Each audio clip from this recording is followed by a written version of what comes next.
ಇಹುದು ಇಲ್ಲವೋ ತಿಳಿಯಗೊಡದೊಂದು ವಸ್ತು ನಿಜ, ಮಹಿಮೆಯಿನ್ ಜಗವಾಗಿ ಜೀವ ವೇಷದಲ್ಲಿ ವಿಹರಿಪುದ ದೊಳ್ಳಿತೆಂಬುದು ನಿಸದವಾದೊಡ ಗಹನ ತತ್ವಕ್ಕೆ ಶರಣೋ ಮಂಕುತಿಮ್ಮ. ಮಾನವರಲ್ಲಿ ಇದು ಒಂದು ನಿರಂತರ ಪ್ರಶ್ನೆ, ಆ ದೇವರೆಂಬ ವಸ್ತು ಇದೆಯೋ ಇಲ್ಲವೋ ಎಂದು.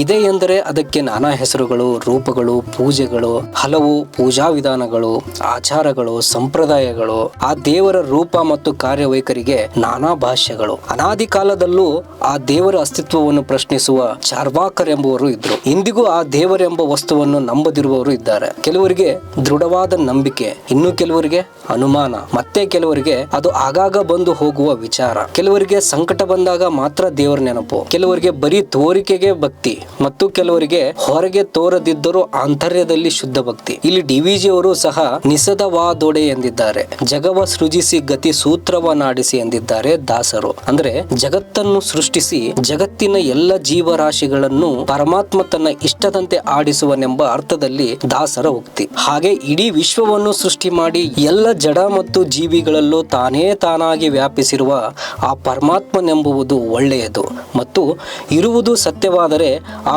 ಗಹನಕ್ಕೆ ಅಂದರೆ ಗಾಢವಾದ ಊಹೆ, ಅರಿವು ಮತ್ತು ತರ್ಕಕ್ಕೆ ನಿಲುಕದ ಆ ಗುಹ್ಯವಾದ ವಸ್ತುವಿಗೆ ಶರಣಾಗು ಎನ್ನುತ್ತಾರೆ ಡಿವಿಜಿ ಅವರು. ಇಲ್ಲಿ ನಿಸದವಾದೊಡೆ ಎಂದು ಸತ್ಯವಾದರೆ ಎಂದಿದ್ದಾರೆ. ಅಂದ್ರೆ ಅದು ಹಾಗಲ್ಲ, ನಂಬುವವನ ಮನಸ್ಸಿಗೆ, ಭಾವಕ್ಕೆ ಅದು ಸತ್ಯ ಎಂದು ಗೋಚರಿಸಿದರೆ ಅದನ್ನ ನಂಬು ಮತ್ತು ಶರಣಾಗು ಅಂತ ಹೇಳಿದ್ದಾರೆ. ನಾನು ನಂಬಲ್ಲ ಎಂಬುವನು ಸಹ ನಾನು ದೇವರನ್ನು ನಂಬುವುದಿಲ್ಲ ಎನ್ನುತ್ತಾನೆ.